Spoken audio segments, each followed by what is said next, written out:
우리가 2025년을 시작하면서 금요 기도의 이름을 명칭을 조금 바꿨습니다. 혹시 눈치채신 분들도 계실 텐데요. 금요 만나 기도회로 바꿨어요. 금요 만나 기도회. 무슨 차이가 있느냐라고 물어보시면 큰 차이는 없습니다.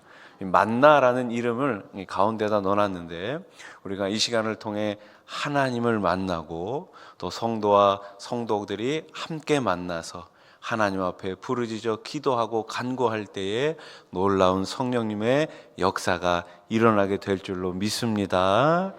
자, 오늘부터 우리는 3주간 다윗의 노래 우리의 기도라는 주제로 말씀을 나누겠습니다. 오늘은 첫 번째 시간으로 주여 나를 지켜주소서라는 제목으로 은혜를 나누기 원합니다.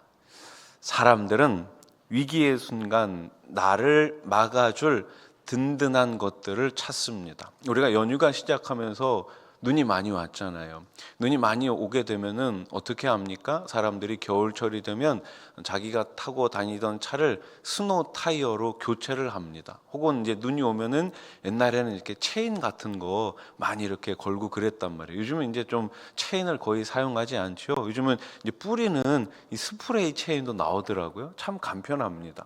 왜 그렇게 합니까? 이렇게 하면 내 차를 안전하게 지켜줄 것이다 생각하기 때문에 사람들이 스노우 타이어로 바꾸거나 또 체인을 이렇게 걸게 됩니다. 위기의 순간 우리를 막아줄 것들이 뭐가 있을까요? 이 세상 많은 사람들은 위기의 순간 내가 가지고 있는 내가 가지고 있는 물질이 나를 막아줄 수 있을 것이다 생각합니다. 그래서 부를 찾아 나서죠. 명예를 찾아 나섭니다. 또 다양한 스펙들을 찾아 나서죠. 그러나 인간이 가진 것들이 과연 이 세상에, 이 험한 세상에 방패막이가 되어줄 수 있을까요? 우리가 가지고 있는 것들이 이 험한 세상을 살아감에 있어서 우리를 안전하게 지켜줄 수 있을까요? 여러분은 위기의 순간 무엇을, 누구를 의지하고 계십니까? 오늘 다윗은 하나님 앞에 나아가 무릎을 꿇고 간구합니다. 1절 말씀을 다시 보세요. 하나님이여 나를 지켜주소서. 내가 주께 피하나이다. 아멘. 하나님이여 하나님이여 나를 지켜주소서. 다윗의 긴급한 상황이 눈에 보입니다. 그는 하나님께 자신을 지켜달라고 주님께 몸을 피하겠다고 고백하고 있어요. 그런데 여러분, 사실 이 다윗은 어떤 사람입니까? 피난처를 찾을 만한 사람이 아니죠. 다윗은 완벽한 사람의 표본 아닙니까? 누구든지 이 다윗을 본받고 싶어 합니다. 그러나 성경은 다윗을 절대로 영웅으로 묘사하고 있지는 않아요. 우리와 성경이 같은 사람, 고통과 아픔을 똑같이 느끼면서 그때마다 좌절하고 낙심하며 눈물 흘리는 지극히 평범한 인간으로 묘사하고 있습니다. 그의 어린 시절이 그러했습니다. 사무엘 선지자가 사울 왕의 다음 차기 왕을 찾아 이새의 집을 방문할 때였습니다. 그 집안의 첫째 아들부터 7번째 아들까지 다 봤는데 하나님께서는 뭐라고 말씀하세요? 그들 모두가 아니다라고 말씀하시죠. 사무엘이 이새에게 묻지요. 이 아들들이 전부냐? 이 7명의 아들이 전부냐라고 묻습니다. 그때 이새가 뭐라고 대답합니까? 막내가 있는데 지금 들에 나가서 양을 치고 있습니다 라고 이야기하죠. 다윗은 아버지와 형제들에게조차 뭐가 없는 사람이요? 존재감이 없는 사람이에요. 요즘 말로 존재감이 1도 없는 사람이었어요. 어린 시절뿐만이 아니었죠. 다윗은 이스라엘 왕 이 사울의 사위가 되었지만 기 한 번 제대로 펴지 못한 채 늘 장인의 칼날이 두려워 도망 다녀야지만 했습니다.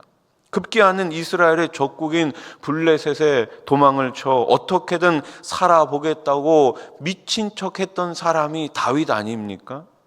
아내 미갈에게도 인정받지 못한 비운의 남편이었던 다윗은 우리가 생각하는 완벽한 인물이 아니었어요. 그는 상처투성이의 눈물과 좌절이 넘쳤던 사람입니다. 이런 다윗이 골리앗을 무찌르고 이스라엘의 장수가 됩니다. 그리고 이스라엘의 왕이 되었어요. 수많은 사람의 사랑과 존경을 한 몸에 받았지만 그렇다고 죽음에 그의 삶이 평탄해진 것은 아니죠. 늘 죽음의 위기에 놓여 있을 수밖에 없었습니다. 가지 많은 나무에 바람 잘 날이 없다고 심지어 그의 아들 압살롬에게까지 쫓겨 도망을 다녀야 했습니다. 그런 다윗에게서 우리는 위대한 한 가지를 찾아볼 수가 있어요. 그것은 이 모든 아픔을 가지고, 다윗이 지금까지 겪었던 모든 아픔을 가지고 하나님 앞에 나아갔던 것입니다. 우리에게도 여전히 아픔이 있을 수 있어요. 우리에게도 여전히 문제가 있을 수 있습니다. 우리에게도 여전히 뛰어넘을 수 없는 장벽이 있을 수 있어요. 그때 우리는 어떻게 하고 있습니까? 우리는 이 세상을 의지하고 있습니까? 아니면 전능하신 하나님을 바라보면서 주님께 피하고 있습니까? 다윗은 시편 16편을 시작하면서 주여 나를 지켜주소서라고 노래합니다. 그러면 좀 더 구체적으로 이 노래에는 어떤 숨어있는 고백이 있을까요? 첫 번째 고백입니다. 하나님은 내 삶의 주인입니다 라는 고백이 이 노래에 담겨 있습니다. 2절 말씀을 우리 한 번 더 같이 읽어볼까요? 2절 말씀 시작. 내가 여호와께 아뢰되 주는 나의 주님이시오니 주밖에는 나의 복이 없다 하였나이다. 아멘. 주는 나의 주님이시오니. 여기 나의 주님을 뜻하는 히브리어 단어는 아도나이입니다. 내 인생의 주인이라는 뜻이에요. 한번 따라해 보실래요? 내 인생의 주인이십니다. 누가요? 하나님이요. 하나님. 그런데 여러분 지금 다윗의 처지가 어때요? 다윗은 어떤 위치에 있는 사람이에요? 왕의 위치에 있는 사람이에요. 당시 왕은 그야말로 신적인 존재입니다. 지금의 대통령하고는 차원이 달라요. 그 당시의 왕은 모든 권력을 다 가지고 있었던 사람이에요. 거의 신과 동등한 위치에 있었던 사람이 왕 아닙니까? 나라의 모든 것이 자신의 소유라고 해도 전혀 이상하지 않습니다. 그런데 다윗은 스스로 신이 되지 않겠다고 선언하고 있는 거예요. 그는 하나님과 자신의 위치를 정확하게 아는 사람이었어요. 우리가 예수님을 믿는 순간 자신의 위치를 잘 파악해야 됩니다. 내가 어떤 위치에 있어야 하는지를 잘 알아야 하는 거예요. 하나님은 하나님의 자리에 있어야 합니다. 우리는 어디에 있어야 됩니까? 우리는 사람의 자리에 있어야 하는 거예요. 예수님을 믿기 전에, 하나님을 믿기 전에는 내가 그 자리에 있었던 거예요. 그래서 우리는 내 마음대로 살았어요. 그러나 하나님을 만나는 순간, 예수님을 인격적으로 내 구세주로 영접하는 순간 내 인생의 주인은 누가 되시는 거예요? 바로 우리 주 예수 그리스도가 되어야 하는 거죠. 그런데 예수님을 믿었는데도 불구하고 아직도 그 자리에 내가 있다면 우리는 한 번쯤 생각해 봐야 되지 않겠습니까? 지난주에 우리 청년들 수련회가 있었습니다. 1청년들, 2청년들 수련회가 있었는데요. 1청년부 수련회 때 제가 잠시 그런 얘기를 했어요. 예수님을 믿는다는 건 무엇이냐? 내가 하나님의 자녀가 됐다는 것은 무엇이냐? 내 인생의 운전대를 이제는 내가 주님께 맡겨드리고 나는 그 옆에 앉아 있는 거예요. 예수님을 믿었음에도 불구하고 여전히 내 인생의 운전대를 내가 쥐고 있다면 그것은 예수님을 믿는 게 아니죠. 예수님을 덜 믿는 거죠. 옆에 처음 이제 그 면허증을 따고 운전하는 사람 옆에서 타고 가면 마음이 편합니까? 조마조마합니까? 처음 면허증 따가지고 운전하는 그분 옆에 타고 가면은 식은 땀이 납니다. 차라리 내가 운전하지. 그런 마음이 막 굴뚝처럼 일어나죠. 그러면서 야 내려, 내가 운전할게. 막 그러고 싶단 말이에요. 여러분 내 인생을 내가 잘 알아요, 몰라요? 여러분 아십니까? 여러분들의 인생을 여러분들이 잘 알고 계십니까? 모르잖아요. 잠시 잠깐 이후에 어떤 일이 일어나게 될지 우리는 모른단 말이에요. 그런데 우리는 마치 내 인생의 모든 것을 내가 다 아는 것처럼 내가 자꾸만 운전하려고 한단 말이에요. 여러분, 주님께 맡기시기 바랍니다. 맡기면 얼마나 편합니까? 맡기면 얼마나 편합니까? 내 인생의 모든 것을 알고 계시고 내 인생을 가장 좋은 것으로, 가장 선한 것으로 채워주실 주님께 맡기시기를 우리 주님의 이름으로 축원합니다. 하나님이 자기 인생의 주인이심을 다윗은 분명히 알고 있었어요. 다윗은 주님이 나의 복이십니다 라고 고백합니다. 사람들은 이 복이라고 말하면 주로 외적인 것들을 생각합니다. 집을 사고 좋은 차를 타고 다니고 뭐 그런 것들을 많이 생각해요. 왕에게도 그런 복이 당연히 필요하겠죠. 군사력도 필요합니다. 또 백성들을 잘 다스릴 수 있는 재물도 필요합니다. 또 안정된 통치력도 필요하죠. 그러나 다윗이 말한 복은 그런 것이 아니었어요. 그가 말한 복은 하나님과의 영적인 교제, 하나님과의 친밀한 교제를 의미하고 있는 것입니다. 때로는 주님의 마음을 참 아프게 하고 무너질 때도 있었지만 이런 다윗을 주님은 지극히 사랑스럽게 바라보고 계셨어요.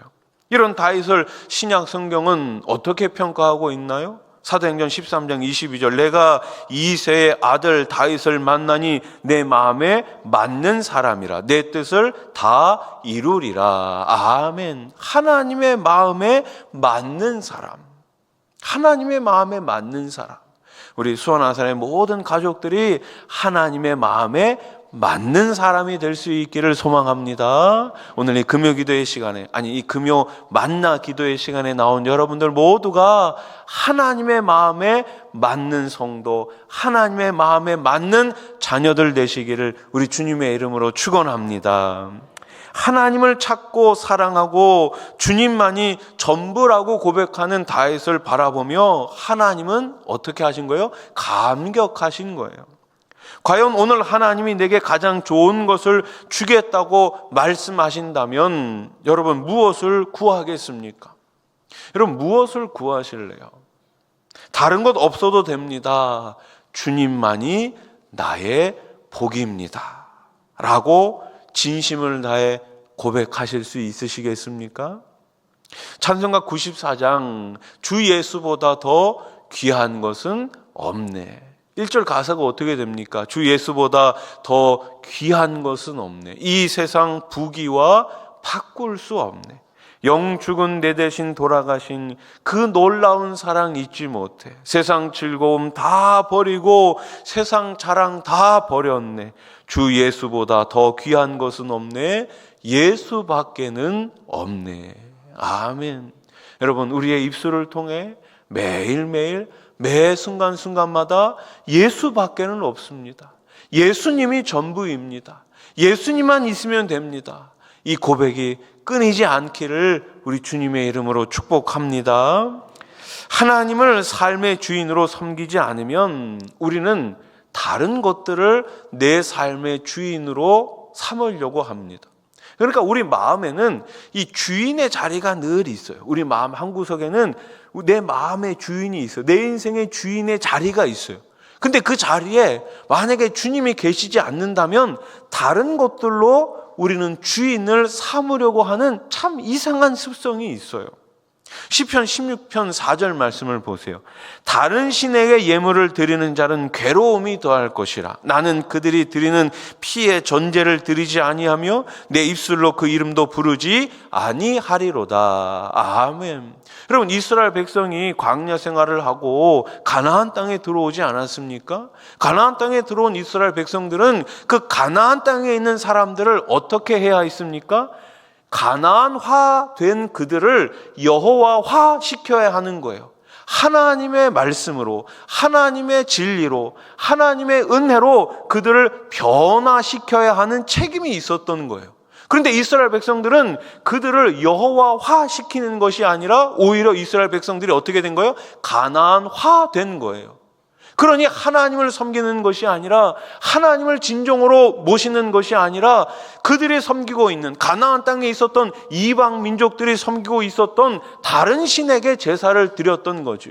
그래서 지금 다윗도 역시 마찬가지예요. 그들이 드리는 피의 전제를 드리지 아니하며 내 입술로 그 이름도 다른 이방 신도 부르지 않겠다라는 것입니다. 왜 다른 신에게 예물을 드릴까요? 이유는 간단하죠. 다른 신에게 예물을 드려서 더 큰 복을 받기를 원하기 때문에. 하나님을 믿는 것보다 다른 이방신을 섬기는 것이 나에게 더 유리하다고 생각하기 때문에 이방신에게 제사를 드리는 것이 아니겠습니까? 그런데 이스라엘 백성들은 이방신에게만 제사를 드리는 것이 아니죠. 어떻게 한 거예요? 이방신에게도 제사를 드리고 하나님에게도 제사를 드리고. 그러니까 참 어리석죠. 한쪽으로 확 기울자니 어때요? 야, 이거 하나님이 나를 때리시는 거 아니야? 그러니까 하나님에게도 한 발 이렇게 걸쳐져 있는 거고, 하나님만 섬기자니, 야, 여기 이 가나안 땅에 사는 사람들 정말 잘 사는데, 야, 저들이 섬기는 신도 어느 정도는 좀 섬겨줘야 되는 거 아니야? 그러면서 이방 신에게도 한 발짝 이렇게 하고, 이쪽 한 발, 저쪽 한 발, 그렇게 살았던 거예요. 내가 원하는 행복을 추구하기 위해 신을 만들어가는 것이죠. 누가 이런 일을 합니까? 내가 삶의 주인인 사람이 그렇게 살아가는 거예요. 내 행복은 내가 추구해야 한다고 철저히 믿는 사람들입니다. 그러나 다윗은 달랐어요. 5절 말씀을 보세요. 여호와는 나의 산업과 나의 잔의 소득이시니 나의 분깃을 지키시나이다. 아멘. 뭐라고 고백합니까? 하나님이 내 산업과 내 소득이 되십니다 라고 고백합니다. 똑같이 교회를 다녀도 진짜 신앙인과 종교인은 달라요. 신앙인은 하나님을 좋아하고 하나님 한 분만으로 진정한 기쁨을 누리는 사람이에요. 이런 사람은 하나님과 함께하는 것만으로도 무엇을 누려요? 행복을 누릴 수가 있어요. 말씀만 읽어도 행복합니다. 예배의 자리에 나와도 행복합니다. 기도의 자리에 나와도 행복합니다. 내 삶을 통해서 하루 종일 하나님을 찬양해도 그것 때문에 행복한 거예요. 그것이 바로 진짜 신앙인인 것이죠. 그러나 종교인은 어때요? 교회를 다니면서도 하나님을 통해 무엇을 얻을까에만 관심이 있는 거예요. 무엇을 얻을까에만 관심이 있는 거예요. 오늘보다 내일 내 재산이 좀 더 늘어날까? 오늘보다 내일 내가 조금 더 좋은 자리에 나아갈까? 그런 것에만 관심이 있는 거죠. 하나님 그 자체가 아니라 다른 것에만 관심이 있는 거예요. 지금 우리는 어떻습니까? 하나님을 사랑하는 신앙인입니까? 아니면 하나님을 이용하려고 하는 종교인입니까? 우리 모두 하나님을 나의 주인, 나의 왕, 나의 전부로 고백할 수 있기를 우리 주님의 이름으로 축원합니다. 둘째로 다윗은 이런 고백을 해요. 하나님을 내 앞에 모신다라고 고백합니다. 8절 말씀을 보세요. 내가 여호와를 항상 내 앞에 모심이요 그가 나의 오른쪽에 계심으로 내가 흔들리지 아니하리로다. 아멘. 다윗은 자기가 원하는 삶을 살기 위해 하나님을 모신 것이 아니에요. 여호와를 내 앞에 모시겠다는 말은 하나님이 계신 자리에 나도 거기에 있겠습니다라는 고백이에요. 하나님을 앞에 모시고 다윗이 항상 그 뒤를 따라갔다는 말씀이에요. 다윗이 전쟁을 치러야 할 때마다 했던 기도가 있습니다. 그는 늘 하나님께 지금 올라갈까요? 지금 적을 향해 나아갈까요? 라고 하나님께 여쭈었어요. 하나님이 가라 하시면 전장으로 달려갔습니다. 하나님이 아니다 멈춰라 하면 다윗은 언제나 멈췄습니다. 이 세상의 전쟁에는 세 가지 중요한 것이 있다고 말하죠.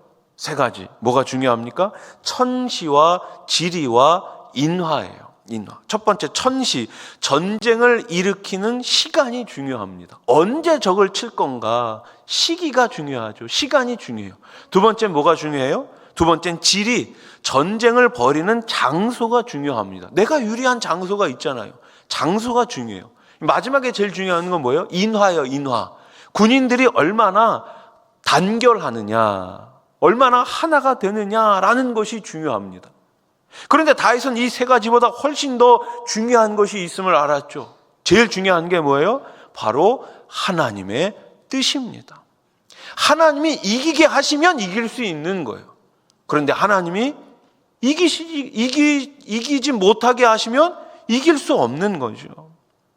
하나님을 전적으로 신뢰하고 그분께 전쟁의 승패를 맡긴 거예요. 매 순간 하나님과 동행하는 사람만이 할 수 있는 선택인 거죠. 이런 다윗의 모습을 잘 보여주는 성경 구절이 있어요. 시편 23편 4절 말씀 같이 읽어볼까요? 시작. 내가 사망의 음침한 골짜기로 다닐지라도 해를 두려워하지 않을 것은 주께서 나와 함께 하심이라. 주의 지팡이와 막대기가 나를 안위하시나이다. 아멘. 주님이 나와 함께 하십니다. 주님이 내 곁에 계심으로 나는 흔들리지 않습니다. 암투병을 하시는 성도님들을 가끔 뵙다 보면 이런 고백을 듣게 됩니다. 치료의 결과에 따라 하루에도 몇 번씩이나 무너지는 나 자신을 발견하게 됩니다. 그러면서 자신이 이렇게 연약한 사람인지 몰랐다고 말씀들 하세요. 그런데 사실 그런 연약한 모습은 우리 모두 다 가질 수 있는 모습이 아니겠습니까? 그래서 연약한 우리가 선택해야 하는 것은 항상 하나님의 말씀을 듣는 것입니다. 세상의 귀를 열면 어때요? 우리는 늘 좌절할 수밖에 없어요.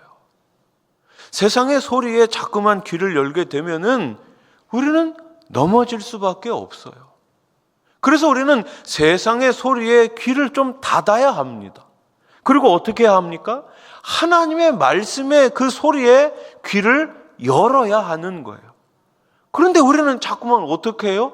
하나님의 말씀에는 자꾸만 귀를 닫고 이 세상의 소리에만 자꾸만 귀를 열려고 하는 거예요.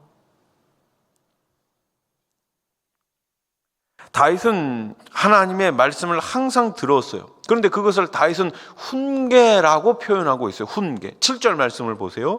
나를 훈계하신 여호와를 송축할지라 밤마다 내 양심이 나를 교훈하도다. 아멘.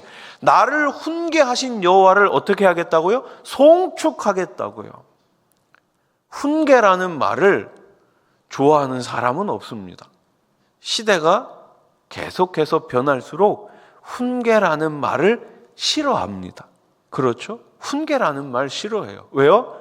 이 세대는 계속해서 내가 왕이 되는 걸 부추기는 시대입니다.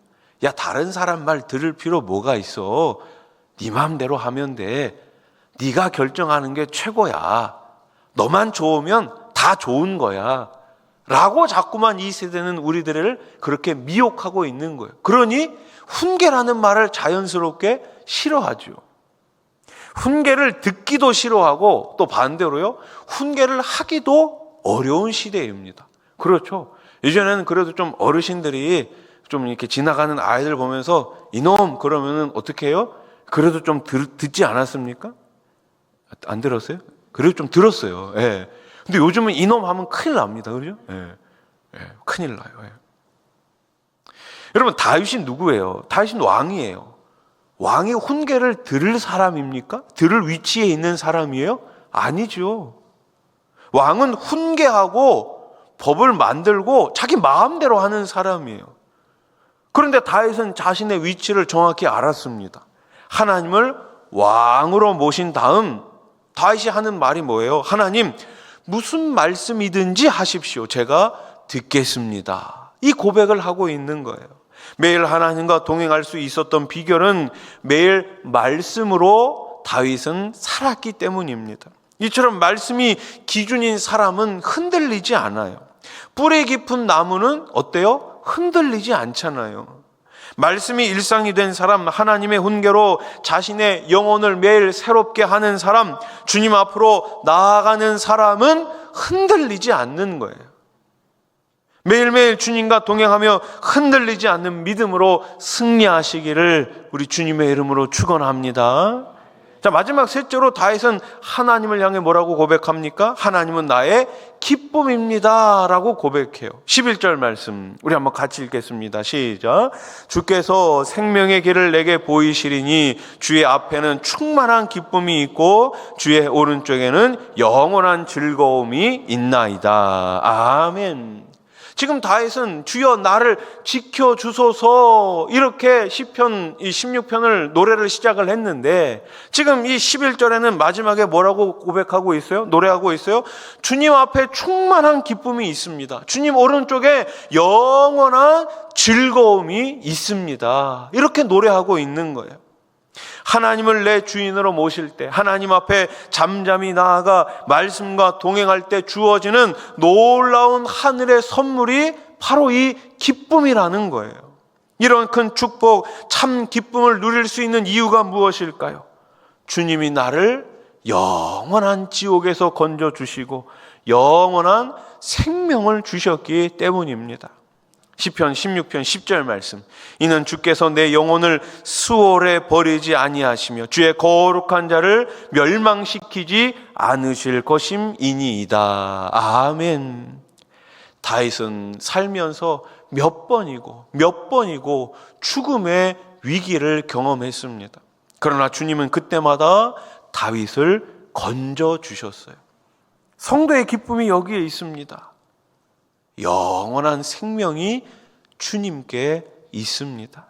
다윗은 하나님을 피난처로 삼아 그분께 몸을 피한 사람이에요. 하나님을 주인 삼은 사람입니다. 하나님 한 분만으로 만족을 누린 사람이죠. 그런 사람만이 이 위대한 고백을 할 수가 있는 거예요. 그런 사람만이 이 위대한 노래를 부를 수가 있는 거예요.